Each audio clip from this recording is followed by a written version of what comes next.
White bleeding heart পরিণত ফুল। Bleeding গাছের ফুল ধরা শেষ হয়ে গেছে, এখন ঝরে পড়ার সময়। আমরা দেখেছি এর আগের ভিডিওতে, এই যে সাদা ফুলটির মাঝখান থেকে যে লাল পাপড়ি বের হয় সেটি আগে ঝরে পড়ে যায়।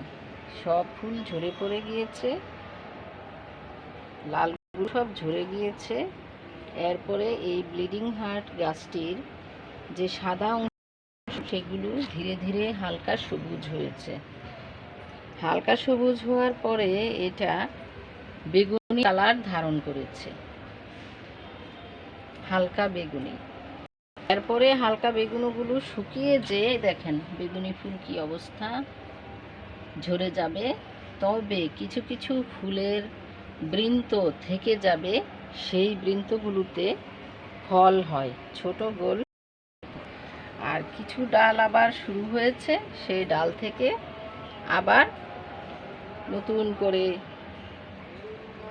ফুল ধরা শুরু হবে। এই যে নতুন পাতা, কচি ডাল বের হচ্ছে, এগুলোর থেকে আবার নতুন করে ফুল আসবে। এভাবেই বায়োরোটেশন চলছে, প্রকৃতির কাজ, ব্লিডিং হার্টের ফুল ধরার কাজ। বাগান সজ্জায় রাখতে পারেন।